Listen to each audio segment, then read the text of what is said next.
इस समय भारत में राजाई क्यों नहीं है? इसमें पूछा है इस समय भारत में।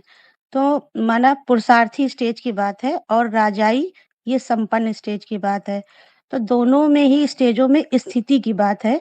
माना जब तक पुरुष पुरुषार्थ कर रहा है, तो उसमें अभी पूरा प्रकाश आया नहीं है। अभी उस राज जानने का प्रयास कर रहा है। जब मन बुद्धि पूरी रीत उस संपूर्ण मुकर्रर स्थिति में स्थित हो जाती है, तो जैसे उसने उस राज को जान लिया, तो जो अपने ही मूल जो राज को जान लिया, तो वो जो राज है वो उसके ही मूल में होता है। उससे उसके हर प्रश्नों का हल मिल जाता है। बुद्धि में सिर्फ रोशनी ही रोशनी होती है, माना ऐसी संपन्नता जहाँ से राजाई की शुरुआत होती है। राजाई सिंगल नहीं होती है। सिंगल पुरुष सिर्फ सत्य की संपूर्ण रीत से स्थापना करता है। राजाई करने के लिए पुरुष के साथ-साथ उसकी प्रकृति ज़रूर चाहिए। इसीलिए सतयुग में जो 8 गद्दियाँ चली हैं, उसमें राम, सीता या लक्ष्मी नारायण, राधा कृष्ण माना दोनों ही मिलकर के राजाई को चलाते हैं। पुरुष संपन्न जब ही समझा जाता है, जब उसमें उसकी प्रकृति उसके साथ है। हुँ, और बताइए?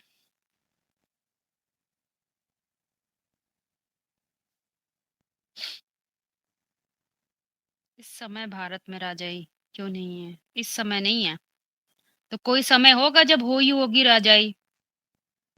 राज आए होंगे बुद्धि विश्व क्या होता है? फैलाव है ना उसका, परंतु सबका फैलाव आम के बीच का अपना फैलाव है। करेले के बीच का अपना फैलाव है, दोनों के फैलाव से कोई आपस में कनेक्शन नहीं है। कोई सोचे कि लाओ थोड़ा आम के बीज में या आम के फल में थोड़ा करेले के गुण डाल दे, तो नहीं पॉसिबल है ना, ये असंभव बात है। यही बात यहाँ भी समझनी है। अपने गुण धर्म को मूल को पहचानने से ही आत्मा अपने विश्व को भी पहचानती है, अपने विस्तार को भी पहचानती है और उसका कारण को जानती है। विश्व जैसे एक घर का मुखिया होता है, उसके लिए विश्व क्या होते हैं? अपने घर के परिवार के सदस्य जो होते हैं वही उसका विश्व है। मान लीजिए उसके परिवार के सदस्य में से कोई बाहर गया हुआ है विदेश में और वहां कहीं भूकंप आ गया, बाढ़ आ गई, तो उसके लिए दूसरे लोगों की चिंता करेगा, पर्टिकुलर अपने व्यक्ति की चिंता करेगा, जो सदस्य है उसकी चिंता करेगा वो।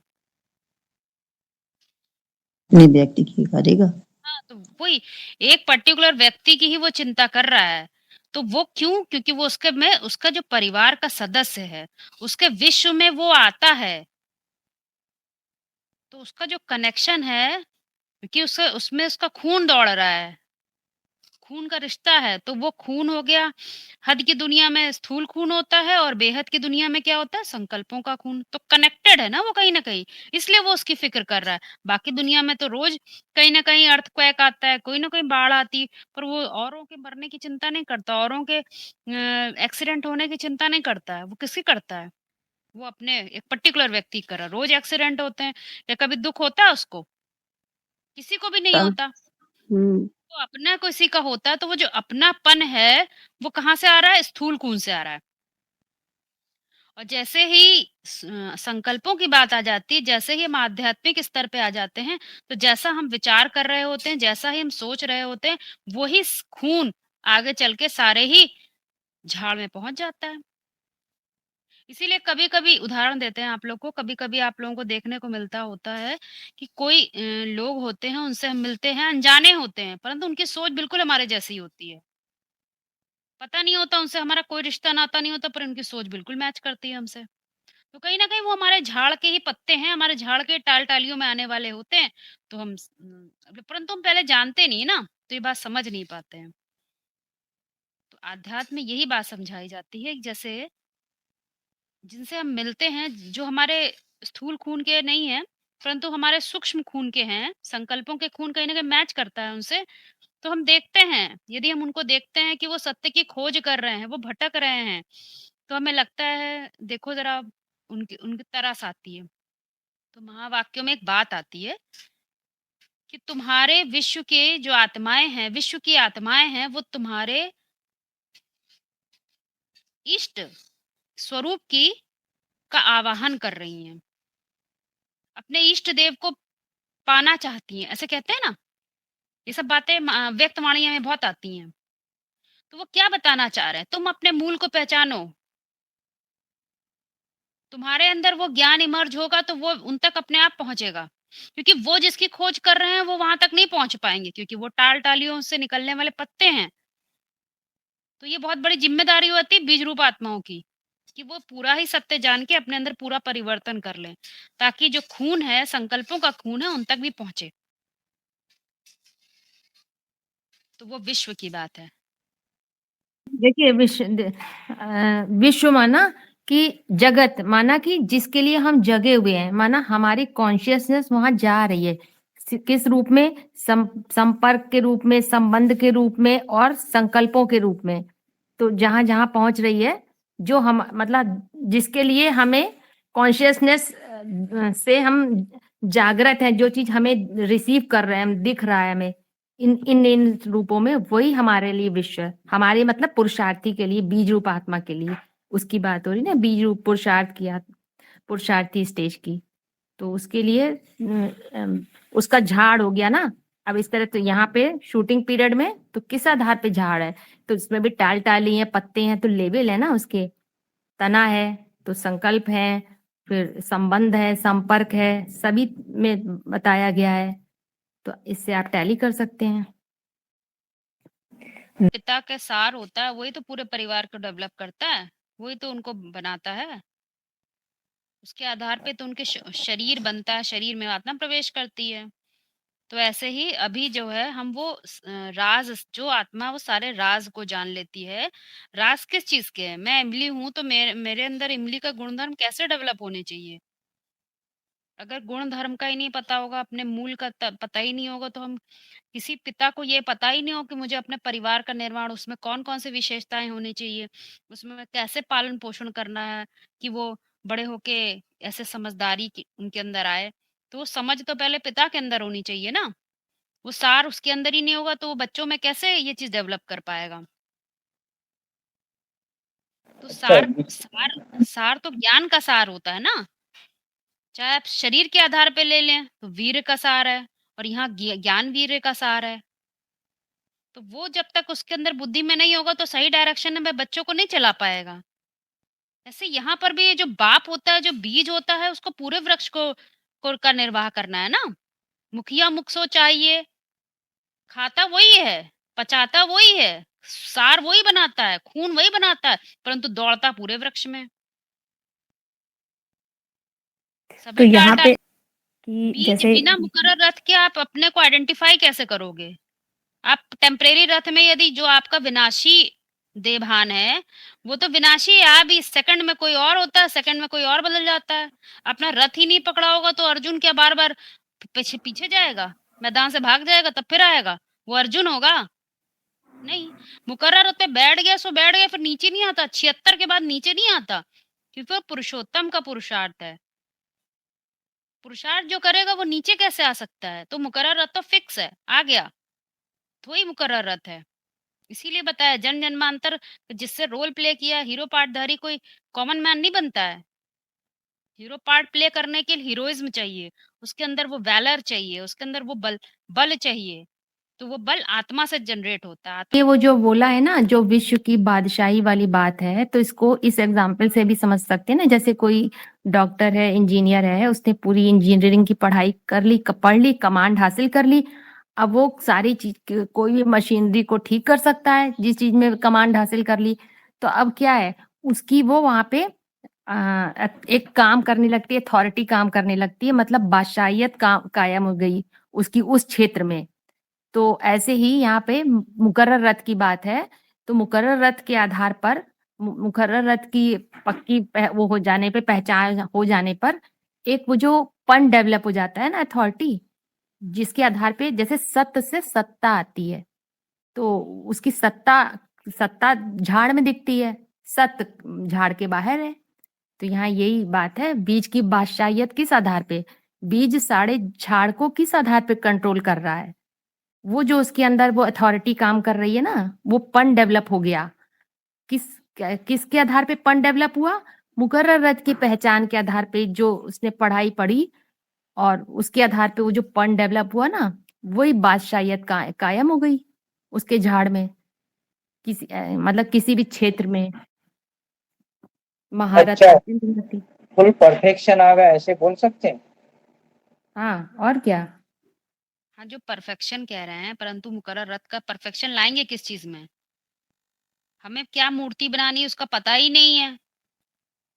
अगर डॉक्टर बनना है तो कभी डॉक्टर की बात सोचे, कभी प्रोफेसर बनने की बात सोचे, कभी इंजीनियर बनने की बात सोचे, तो पक्का होगा क्या बनना है? तो वही बात यहाँ समझने की है। देभान तो वो भी है, लेकिन कैसा देभान है? मुकर्रर देभान है वो ऐसा देभान नहीं है कि आज ये सो कल वो। एक बार हो गया सो हो गया। इसीलिए इसीलिए महावाक्य में बोला जाता है सारी पढ़ाई किस चीज के लिए? मुकर्रर रथ में निश्चयात्मक बुद्धि होने के लिए। इसी इसी रथ के पे बैठ के ही मैंने जन्म जन्मांतर जीत हासिल की है। जन्म जन्मांतर मैंने हीरो पार्ट बजाया, हार नहीं खाई है। नाम बताया नारायण, ज्ञान जल के आधार पर। ज्ञान रोशनी में रत रहकर, और ज्ञान के आधार पर आ जाइए, देह के बल के आधार पे नहीं, बहुत सारे पैसे के बल के आधार पे नहीं, खूबसूरती के बल के आधार पे नहीं, सुंदर वाणी के बल के आधार पे नहीं। कौन सा बल है वो आत्मा ज्ञान का बल। बल है। आत्म बल। और आत्म बल आता किससे है? वो आता ही है ज्ञान से। कौन सा ज्ञान? शाश्वत ज्ञान से, जो कभी खत्म नहीं होता। जब जिसको शाश्वत ज्ञान मिल गया तो वो तो ऊपर से कनेक्ट हो गया ना सीधे। उसका एंटीना ऊपर से कनेक्ट हो गया, उसकी ब्राह्मण चोटी कनेक्ट हो गई। अब इधर उधर नहीं हो सकता। उसको कैसे कोई हरा सकता है? जिसने परम सत्य पकड़ा हो, किस बात पे हराएगा उसको? हराने के लिए क्या चाहिए होता है? नीची स्टेज ऑफ माइंड। और क्या चाहिए होता है? ज्ञान का कम स्तर, आत्मबल ना होना, देह का बल होना। ये सब इसके कारण क्या होता है? हारना हारना होता है। तो इसीलिए भारत बोला गया है। शाश्वत सत्य में रमण करने वाले की कमी हो गई है। वो अपने राज को नहीं जान रहा है, तो भारत वो राजा यू रह ही नहीं गई। उसके राज को नहीं पकड़ने वाला रहा, इसलिए वो राजाई भी खत्म हो गई। और किसके कारण खत्म हो गई? जिन्होंने डिवाइड एंड रूल करा। अंग्रेज जो आए तो उन्होंने क्या किया? आपस में सबको भिड़ा दिया। जो शाश्वत सत्य को पकड़ेंगे वो आपस में क्यों झगड़ेंगे? तुम भी आत्मा को मानते हो, हम भी आत्मा को मानते हैं। तुम भी परमात्मा को मानते हो, हम भी उसकी बात हम भी जानते, तुम भी त्रिमूर्ति जानते हो, हम भी जानते हैं। तो लड़ेगा किस बात पे? लड़ते वो हैं जो देवान में होते हैं। मैं तू तेरा करते, मैं ज्यादा इंटेलिजेंट हूँ, तुम कम हो। क्योंकि सभी अपने अपने मूल गुण धर्म में विशेष हैं। यहाँ तुलनात्मक हो भी नहीं सकता। भले एक दूसरे को समझा रहे हैं, परंतु भाई भाई समझा रहे हैं ना। भाई भाई कोई बात बताते हैं तो उसमें देहभान थोड़ी आता है। अरे मैं मुझे बहुत आता है। वो तो एक दूसरे को लेन देन है तो एक ही बाप का। अपना कौन सा है? दिया उसने है। तो जो ऊपर वाले का देने वाला पिता दे रहा है, तो पिता की प्रॉपर्टी सबकी बराबर की इससे। भले तुम बड़े हो, दे रहे हो सो दे रहे हो, परंतु भाई भाई का भान हो जाता है, उसमें देहभान नहीं होता। और उन्होंने क्या द्वैतवाद क्रिएट कर दिया। जब भारत में अंग्रेज आए तो उन्होंने क्या द्वैतवाद क्रिएट कर दिया और आपस में सभी राजाओं को लड़ा दिया। तो राज जो नहीं जानते वो लड़ जाते हैं आपस में, जो राज जानते हैं वो क्यों लड़ेंगे?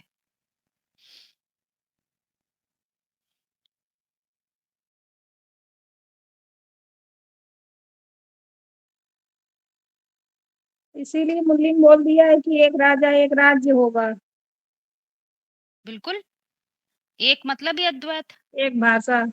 हाँ, एक ही सबकी भाषा है। सभी ने एक ही राज को जानते हैं, तो एक एक व्यक्ति क्या राजा बनेगा? क्या लेगा एक व्यक्ति राजा बन के? कभी सोच के देखिए, एक व्यक्ति सीट पे बैठेगा, बाकी पांव दबाएंगे। ये तो अजीब सी बात लगती है। सतयुग में तो ये हसरत भी नहीं होनी चाहिए। ये ऐसे हसरत रखने वाले तो द्वैतवाद की शूटिंग कर रहे हैं। सब बराबर हैं, आनंद में हैं। सबको आनंद में देखकर जो आनंद है, इससे बड़ा कोई आनंद नहीं है। किसी को दुख देकर कोई आनंद नहीं प्राप्त करा जा सकता। आनंद की परिभाषा ही नहीं है ये। और आत्मबल के आधार पे ही आनंद मिलता है, देवान के आधार पे नहीं।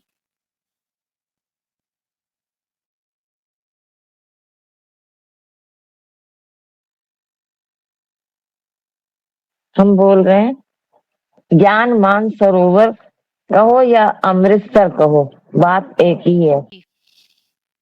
नीर क्षीर विवेकी अभी आपने क्लियर किया, सभी को स्पष्ट हो गया ना।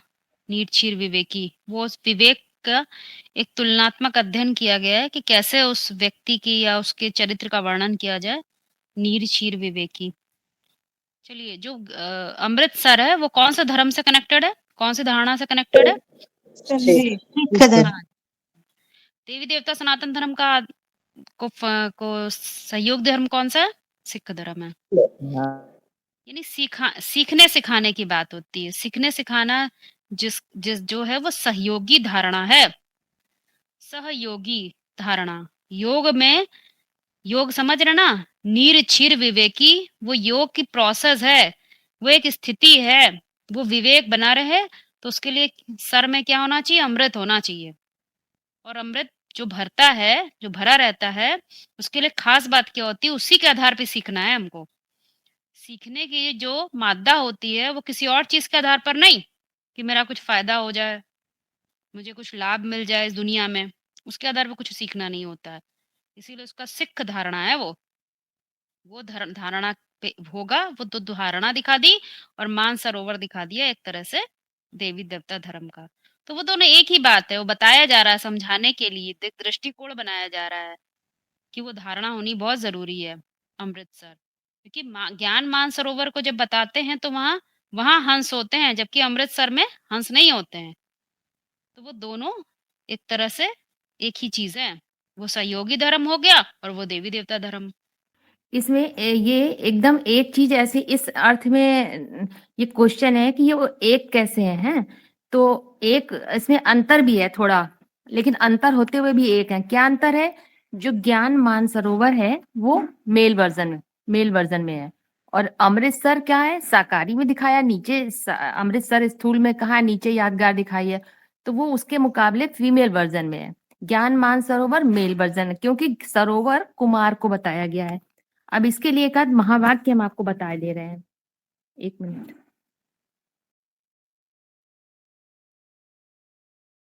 हाँ, इसमें बोला है, दुनिया वाले नाम देते हैं गंगा सागर का मेला, बाबा ने नाम दिया है ब्रह्मपुत्रा और सागर का मेला। वास्तव में लेकिन दुनिया वालों ने गंगा सागर मेला नाम दे दिया है। तो इस रहस्य को भी समझना है कि ये है ज्ञान नदियां, तुम हो ज्ञान मानसरोवर। प्रवृत्ति मार्ग चाहिए, मानसरोवर और ब्रह्मपुत्रा का प्रवृत्ति मार्ग हो गया। फिर ये बोला है, ज्ञान मानसरोवर स्त्री रूप भी है और पुरुष रूप भी। किस आधार पर?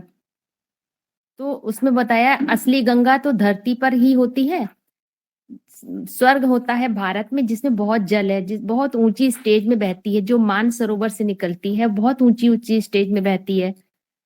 तो वो गंगा गौमुख से निकलती है, कह दिया मानसरोवर से निकलती है। जो सरोवर को बताया है वो सिर्फ स्त्री रूप है या पुरुष रूप? कैसा है? दोनों ही रूप है, माता भी है और पिता भी है, क्योंकि सरोवर में जो जल है वो ठहरा हुआ है। पुरुष होगा तो उसके अंदर मनन चिंतन ज्यादा नहीं चलता, कन्या माताओं के अंदर चलता है। तो उसका नाम दिया दोनों का कंबाइंड रूप का कि परम ब्रह्म। परम ब्रह्म है, अम्मा तो तब बनेगा जब बप्पा मिलेगा, उसके मिलने से पहले कन्या का रूप था, तो वो गोमुख का मूल रूप हुआ। फिर ये 142 कैसेट में बताया है कि मान सरोवर का अर्थ नहीं समझते हैं। कौन सा मान है? ज्ञान का मान मर्तबा है। अमृतसर कहो, मान सरोवर कहो, एक ही बात है, दोनों में तालाब दिखाया है। यहाँ तो चैतन्य मानसरोवर की बात है, बोलता चालता मानसरोवर है, उससे फिर ये ब्रह्मपुत्र नदी निकलती है। तो अमृतसर को ब्रह्मपुत्र नदी अमृतसर के लिए बोला गया है।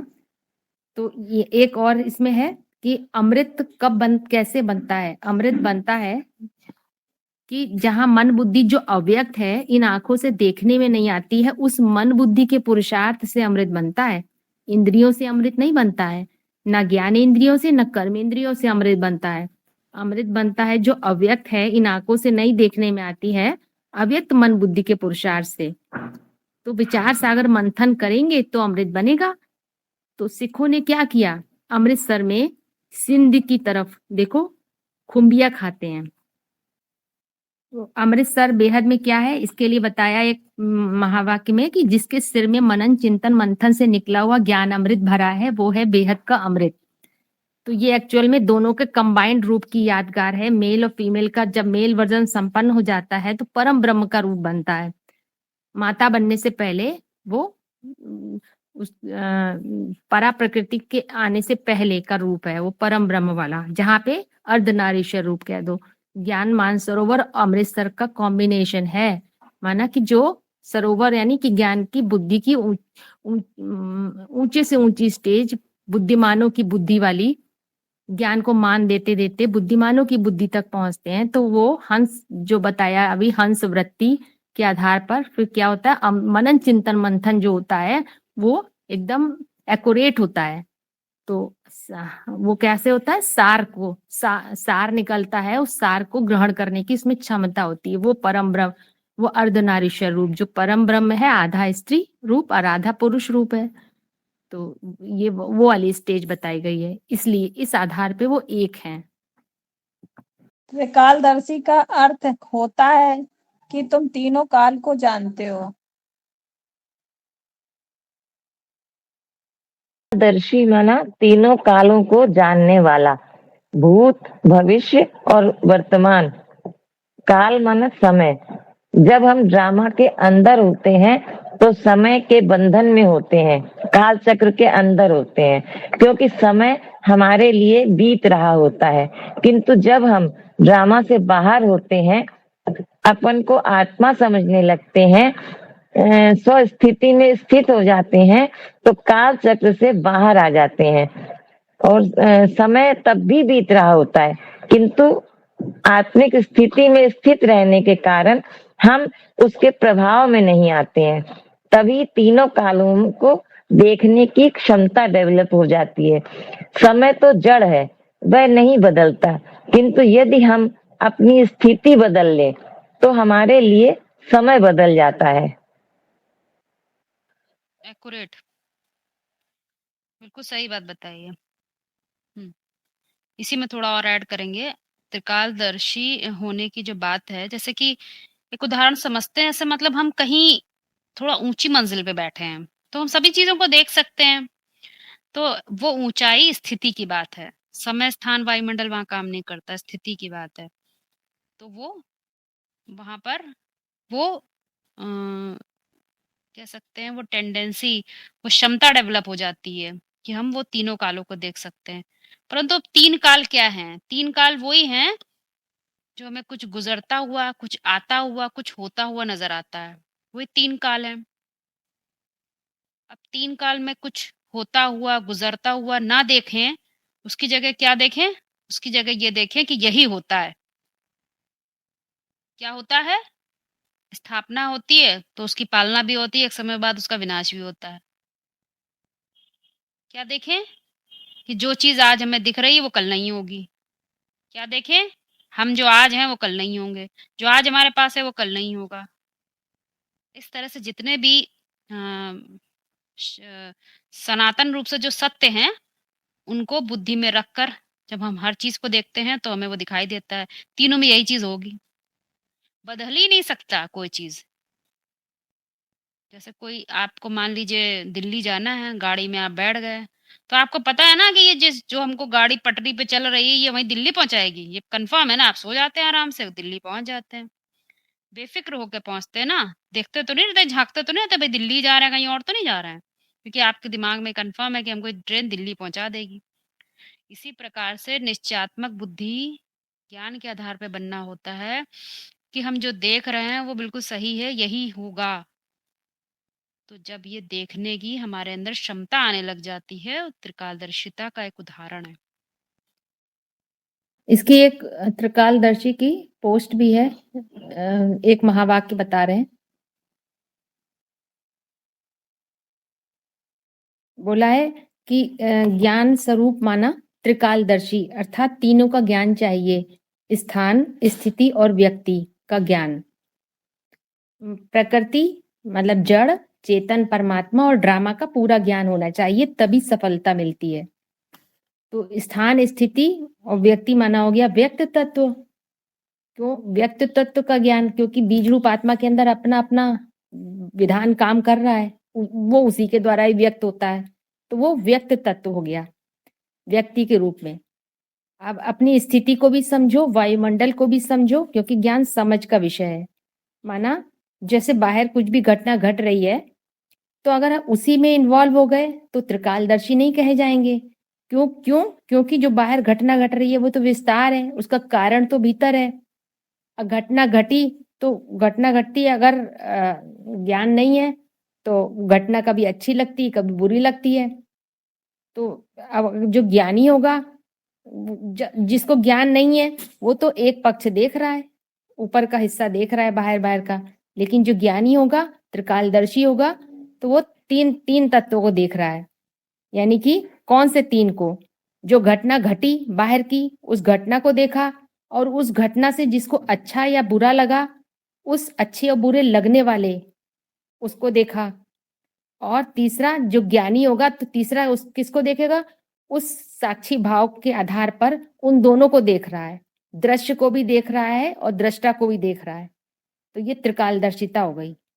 ड्रामा के बाहर है, मतलब जो ड्रामा के बाहर है ज्ञानी, वो दृश्य और दृष्टा दोनों को देखने वाला है, तो त्रिकालदर्शी हो गया। व्यक्त तत्व को भी देख रहा है और स्थान को भी देख रहा है बाहर का, तो उसको कहा गया वो ज्ञानी है। तीनों का ज्ञान हो गया। स्थिति तो ज्ञानी मतलब स्थिति के आधार पे देख रहा है। ड्रामा से बाहर है, स्थिति है, तो उसके आधार पे वो दृश्य और दर्शक दोनों को देख रहा है। हाँ। शारीरिक रोगों से मुक्ति कैसे पाए? रोग आते हैं किस वजह से बताया? विकारों की वजह से। और उसका विकार क्या है? जैसे कि मूल कारण होता है बीज रूप में है, और कारण को कहते हैं प्रकृति, और जो उसका रिजल्ट होता है कार्य, उसको कहते हैं विकृति। विकृति माने विपरीत कृति। तो कारण होता है बीज रूप स्टेज में, मूल फॉर्म में। कारण हमेशा परफेक्ट होता है, वो कभी इम्परफेक्ट नहीं होता है, और उसका जो रिजल्ट है वो इम्परफेक्ट आएगा कार्य के रूप में। जब कार्य आ गया इंद्रियों के लेवल पर, जो कार्य हुआ उसको विकार ही कहेंगे, विकृति। प्रैक्टिकल लेवल पर जब इंद्रियों के लेवल पर आ जाता है विपरीत कार्य है, विकृति। तो अब इसको ऐसे समझ सकते हैं, हमें जहां तक लग रहा है, शारीरिक रोग और मानसिक रोग की बात जो बताई गई है, तो एक होता है स्थूल कर्म इंद्रियों के आधार पे जो किए जाते हैं, और एक होते हैं सूक्ष्म कर्म, मानसिक कर्म। तो अब जो एक्यूरेट होता है वही कारण, जो कहा ना, कारण बीज रूप में होता है। तो बीज रूप स्टेज में कैसे कर्म होते हैं? स्थूल कर्म तो होते नहीं है, वहां तो मानसिक कर्तव्य की यादगार है, जो शास्त्रों में यादगार दी है। जैसे इसको एग्जाम्पल समझ लीजिए, सबसे बड़ी यादगार है शिवलिंग की। शिवलिंग क्या कर्म कर रहा है, क्या एक्ट कर रहा है, उसमें दोनों दिखाए हैं, पुरुष और प्रकृति दोनों का ऐसा मेल दिखाया है कि दोनों एक दूसरे से इतना जुड़े हुए थे भी उनका क्षरण नहीं हो रहा है, तो वो पूजा जा रहा है। तो वहां पे वो क्या है? वो बीज रूप स्टेज है, वो कारण रूप है, बीज रूप स्टेज है। तो वहां कर्तव्य कैसा? मानसिक कर्तव्य है। तो वो कैसा हो गया? उसको कहा गया कारण। यानी कि वो शिवलिंग भी क्या है? प्रकृति है, केवल पुरुष नहीं है, प्रकृति का ही रूप, पूरा लिंग रूप प्रकृति है, वो तो बिंदु रूप में ही दिखाया है। और अभी ये तो मानसिक कर्तव्य है, जिसने समझा तो वो तो समझ गया कि हाँ किस आधार पे उनका क्षरण नहीं हो रहा है, कि लिंग रूप जो 11वीं इंद्रिय है वो खड़ी हुई है, इतने क्लोज कांटेक्ट में आते हुए भी ऊर्ध्वमुखी है स्टेज। और वही कार्य अगर स्थूल इंद्रियों से होने लगे, जो शिवलिंग कर रहा है, तो उसको क्या कहा जाएगा? विकृति। तो वो है अनेक रोगों का कारण। अगर हद में देख लेंगे तो अनेक रोगों का कारण है, उसके आधार पे कई रोग हो सकते हैं, क्योंकि वो समझा नहीं। वो वही कार्य अगर स्थूल इंद्रियों से करने लगे, ओरिजिनल कार्य वास्तव में होता है मानसिक कर्तव्य है, मानसिक कर्म, लेकिन इंद्रियों से हो गया तो वो विकृति यानी विकार का रूप हो जाएगा। ये लिखा है क्यों? इसलिए बोला है, कैसेट का महावाक्य है, सभी बीमारियां द्वापर युग से निकलती हैं। दो पुर जब हो जाते हैं, दो दो बातें, दो दो मतें, परमात्मा बाप जब आकर पढ़ाते हैं, चाहे माँ के रूप में पढ़ाए या बाप के रूप में, वहां पर द्वापर नहीं होता है। सारी ब्राह्मणों की दुनिया का संगठन एक स्थान से चलता है, माउंट आबू से। एक और एग्जाम्पल है विकास, इसका मर्ज बढ़ता गया ज्यो ज्यो दवा की। जैसे पंचामृत कहते हैं ना, पंच अमृत, तो उसमें एक अमृत होता है शहद। शहद मक्खियों से निकाला जाता है, प्योरिटी की पावर से ऐसी यूनिटी बनाती हैं। तो वो मीठा मीठा उगलती हैं। वो शहद नंबर 1 अमृत है। रुद्रमाला का ज्ञान सफल नहीं होता है, वो शहद सफलता प्राप्त करा देता है। ज्ञान दवाई है डिफेक्टेड आत्माओं की, वो काम नहीं करती है। रुद्रमाला के मन के इस बात के अनुभवी हैं। ज्ञान की कितनी टैबलेट मिल रही है, कितने इंजेक्शन लगाए जा रहे हैं, क्या दवाई काम कर रही है? मर्ज बढ़ता जा रहा है, मरीज बढ़ते जा रहे हैं, नई नई बीमारियां पैदा हो रही हैं। पहले प्रश्न नहीं पैदा होते थे, ब्राह्मणों की सभा में बड़े प्यार से सुनते थे। अभी ढेर के ढेर रावण के सिर उगलते जा रहे हैं। एक काटा तो 10 पैदा हो जाते हैं। रक्त बीज का मिसाल है, एक संकल्पों का बूंद गिरता है, उससे 1000 संकल्प पैदा हो जाते हैं। तो बीमारी खत्म नहीं हो पा रही है, वो पहला पहला अमृत निकलता है शहद। तो यहाँ जो फिर बताया गया है, शहद कैसे? शहद माने सार, माना कि वही मुकर्रर रथ की पहचान के आधार पर ही सार, अपने सार को पहचानेंगे तो वो मन बुद्धि की एकाग्रता की बात है, तो वो संकल्पों का रक्त खून बहना बंद हो जाता है। फिर तो एकाग्रता से सारी बीमारियां कंट्रोल हो जाती हैं।